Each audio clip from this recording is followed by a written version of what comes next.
Hello! In last week's video, I talked about the series that I want to finish, and today I'm basically going in the opposite direction of that and discussing the series that I am finally giving up on and have decided I don't plan on finishing at all. There's been a lot of discourse over the years whether you should continue reading a book once you've started it, whether it's right to give up, whether you should just read what you want. And I am a really firm believer in, if you don't like something, don't waste your time on it. There are so many incredible books out there. I personally don't have the time to sit and make myself slog through things I don't want to be slogging through. That being said, I used to be terrible at giving up books. Just the amount of guilt that I would feel and sit there and make myself read it, put myself into reading slumps just through that. And not even just books themselves, but series where I would read the first book and be like, it was okay. But then make myself read the other 12 that were in the series. And I have done that before. And it's finally come to a point where I'm saying, no, it's time to stop and it's time to only read what I actually want to read. Hence why today I will be chatting through the books I'm giving up on. And that's not to say that any of these series are bad series. It's not to talk down on anybody that enjoys them either, or to say they're even bad books, just that they're not necessarily for myself. I clearly haven't got from them what I hoped to get, and I don't see any of that improving further on. And either way, there are other books I just want to get to more. So with that being said, let's get into it. The first series that I'm going to talk about is actually what kind of inspired me to make this video, and that is The Young Elites by Marie Lu. Marie Lu is also the author of the Legend trilogy, which I read back in 2013-14, and it was one of my favourite series of that time. Absolutely adored it. So when I saw that she was coming out with new books, I was incredibly excited. And that's what does make this very sad, that I don't plan to continue on with The Young Elites anymore. In this series, we follow a world where essentially a sort of plague has struck and left children either dead or scarred and left with magical powers. Now these children are seen as abominations and are essentially being hunted down by the government. Adelina, our protagonist, is one of these people imbued with these powers, and after she kills her father, she is set to be burned at the stake. Then during her execution finds herself rescued by a group who call themselves the Young Elites and are looking to bring down the government and essentially stop the horrible treatment of these individuals. I will say the plot for this absolutely beyond intrigued me, but I think what threw me, first of all, going into it, and was the first reason I think I didn't love the first book, is that I was kind of expecting a dystopian novel, because that's what the Legend trilogy had been, and The Young Elites follows a kind of dystopian storyline, as well as a writing style that really fits that genre.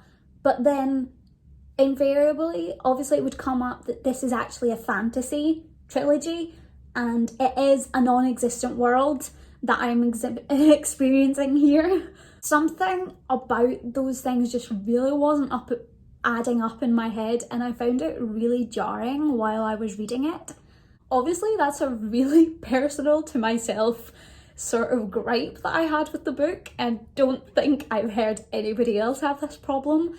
But it was just something that was not sitting right with me. So I did hope to move on to the second book and, maybe enjoy that a little bit more, especially when I was prepared to read it more as a fantasy novel. But I have to say the second book was not particularly interesting to me either. One of the major attractions of this trilogy is the complexity of our lead character, Adelina, who basically comes into the dark nature of her powers, and throughout the trilogy you see her kind of turning into the villain, and you're left to question who is in the right and who is not. I generally really enjoy stories like that, and I've mentioned before how much I love a morally ambiguous character, and particularly the complexity of what that adds to the plot. However, Adelina herself was really unsatisfying to read. I didn't enjoy her character arc because I didn't think there was one. It was almost like she was innocent and new to this, and then suddenly in love with these villainous powers, particularly because we do read from her first person perspective. It just lacked a lot of relatability to me, and it felt like a lot of telling and not showing, which we've all did writing classes when we were 5, and it's like the first rule you're told not to do. So it just did not sit right with me and didn't allow me really to engage with the story very well. There are a lot of other interesting characters, and the romance of it is interesting. I just didn't feel we really get enough time with them, enough page time, and for that reason they're not really enough to keep me reading this story. So I do kind of want to find out what happens because the plot is good. It's just the actual execution isn't what I love, so I may just look it up. This is one of the very few books where I'm like, I may just look up this plot and not bother reading it. The next series that I don't plan to finish is Caraval by Stephanie Garber. This series focuses on basically the spectacle of Caraval, which is essentially like a circus carnival type thing. That's famed throughout the world, and our protagonist has always dreamt of it. And when her sister is set to be married against her will, she essentially takes the two of them to run away from their strict father and to go visit Caraval. When they arrive, however, her sister is kidnapped by the owner of Caraval and finds herself essentially part of a game created by him for the guests to participate in, and basically whoever finds her wins the prize. What enticed me into reading this series is this idea of a magical illusionary experience where you can't tell what's real, where your dreams come to life. This series has been linked quite a lot to The Night Circus, which is a very famous circus themed story that's absolutely beautiful and magical. However, in a direct comparison to The Night Circus, what makes that book so strong is the whimsy and the way that the atmosphere completely sucks you in. And that's what I found completely lacking from Caraval. That while there was a sort of urgency and there was a fast pace, there was no magic to what the carnival held in it. And not literally it's a fantasy world. There was magic. But in terms of the illusionary magic, the magic that I as a reader wanted to feel and the immersion that I really hoped for, it just completely lacked, to the point where even big revelations were really unsatisfying. Overall, I think there's better carnival themed books out there, and not enough about this really kept me intrigued to keep me reading. I've heard good things, so if it sounds like it might be something that's interesting to you, I would recommend it, I suppose, but I'm not going to continue on. Next, I'm going to talk about probably the most controversial series on this video, and that is Scythe by Neil Shusterman. This came out just a few years ago and was absolutely beyond hyped everywhere, like on BookTube and the New York Times. Everybody was raving about this book. This is set in sort of a dystopian / utopian world where basically humanity has managed to eradicate death. We no longer die of any natural causes. There's no illness. We can regenerate people, so don't even die from things like falling from great heights. It just does not happen. So in order to control the size of the population, some people are allocated as scythes, where their job is to essentially control death within the population and cull certain numbers. So this series has been really well praised for the dark plot and the fact that it is quite a sinister idea, and where does humanity go after we've conquered death, and should anyone have that power? Unfortunately, while the premise of that story and that complexity is there, I don't think it was well executed at all. What essentially happens as people begin to abuse these powers, as you would expect in a dystopian type tale, felt incredibly unsatisfying because of how caricaturish it was. Don't remember the last time I read such mustache twirling caricaturish villains, and particularly in a series that promised such complex moral discussion. It was not only disappointing, but just makes me so annoyed to think about.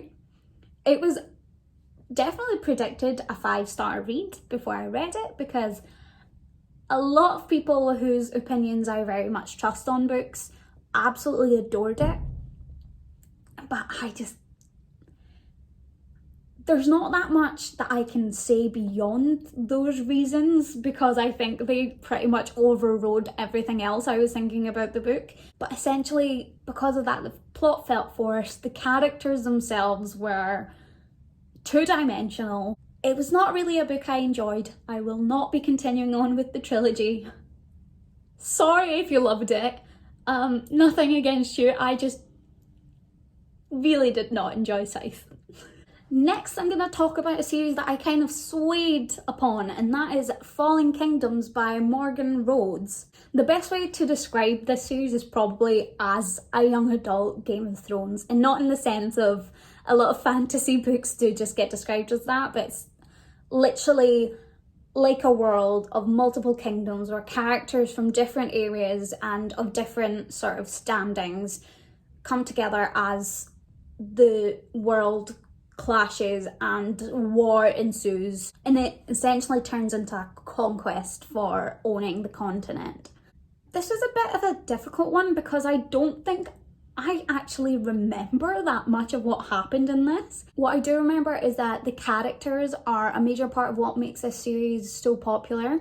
I think particularly in a setting like this, where it is such a complex manoeuvring across an empire, the fact that we had different teenage protagonists who sort of had their own issues and still had that young adult kind of coming of age story, it was a lot of fun, especially with the romance. However, it slightly detracted to me from the sort of intense political story that I wanted. I don't think this series was ever, that I ever thought it was bad or anything of the sort. More just that I'm sitting here and thinking I genuinely can't really remember what happened, and it's been a few years since I read it. There's a fair few books, and I'm not really that interested anymore, so I don't plan to read it. I would say if it sounds like something up your alley, this is one more so than the others on this list that I would probably consider actually continuing on with. So do give it a go if you want to, but I'm probably just going to stick to my bigger epic fantasies that I want to continue on with. In the vein of high fantasy, I am also not planning on finishing The Magician's Guild by Trudy Canavan. This is another book where I don't remember that much of what happened, and it wasn't even that long ago that I read it. I think it was in like 2016 or 2017, but it's honestly just gone out my head mostly. In this world, the magicians rule, I believe, and they oppress essentially the non-magical classes and basically rid the town, the city, of anybody unwanted. And as they do this in their basically yearly ritual, our main character, whose name I cannot remember, oh my gosh, she is able to throw a stone at them and pierce their magical barrier revealing in that her own magical powers, and then ensuing in basically a hunt to find this magical child within the city and bring her into the folds of the Magician's Guild. The plot of this, and what essentially is a hunt for the magical child and then turning into magic school, is something I could read over and over and over. Is one of my favourite story arcs. Just like magical or assassin or school environments in general, so good. My big problem with this story was the pacing. There was just such a stop and start quality to it where nothing really happened. It was like it was constantly about to, and then it just didn't. The way that affected the pace was just really tiring to read. I will say like 3/4 of this book were spent on the hunt throughout the city for this girl, and while that can be interesting, it's you know that there's something a little bit not ideal when you're there like, just find her already, just find her. And that's essentially the point I got to. That's mostly what I remember feeling, and then I don't think I was particularly intrigued by what happened after she had been indoctrinated into this magician society, or I think I would have been a lot more interested in continuing it on. It is one that maybe I'll revisit eventually. At the moment though, it's kind of like Fallen Kingdoms, where I have other things that I'm much more interested in reading, so it's not a priority and probably one that will just be left to the side. Okay, so I have 2 more series that I'm chatting through today, and the first of those is The Shaw Confessions by Michelle Hodkin. This is a continuation onto the Mara Dyer trilogy. I'm not going to go into too much detail about this because you do need to read the initial trilogy for it, and I've actually mentioned this before in my previous videos, but I will say I'm planning to not continue reading this trilogy because I do not like the direction that it is taking, especially because for this we are given the story from the perspective of Noah, who's Mara's love interest and who's what made the Mara Dyer trilogy really great in the first place. I think Noah was one of the reasons we all kept reading at the time. However, in this book, his pessimistic tone and his really unpleasant, essentially, delivery is, I found, very off-putting within the first book. I also do not think this series has a very good handling of mental health in any way, shape or form, where Noah's sort of coping mechanisms are not only badly explained but abused in terms of being a plot device, and the fact that suicide itself is used as a plot aspect within the story as the main plot aspect essentially is, I find, very troubling, and I don't plan to continue reading this series.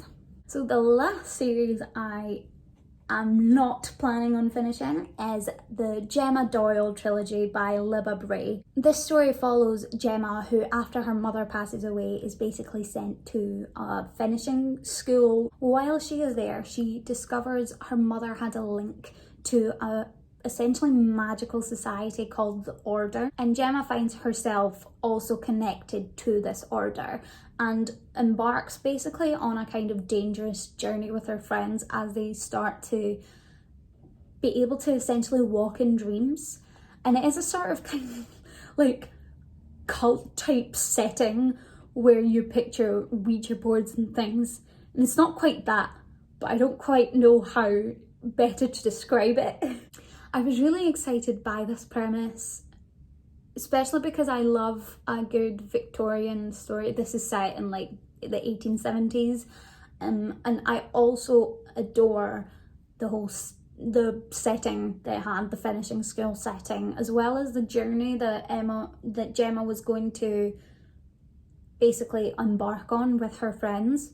However, the pacing of this story just kind of fell flat for me, where there didn't feel like there was enough ever really fuel under it, and as we were dropped tidbits of information, it just didn't quite capture me in the way that I really wanted it to. I definitely didn't hate this book, but I think I struggled with it enough that I don't have desire to continue on. I have read some other books by Liv Bray. She is also the author of the Diviners series, which I love. And I've heard it before that Gemma Doyle is generally considered one of her older and weaker stories, so I don't feel so bad not continuing on with this, particularly knowing that there is other stuff from her that I'm very eager to get to. So that's it from me today. Please let me know if you've read any of these or what you think of them, or if there are any series you particularly don't want to get to yourself. Thanks so much for watching, and I'll see you all soon. Bye!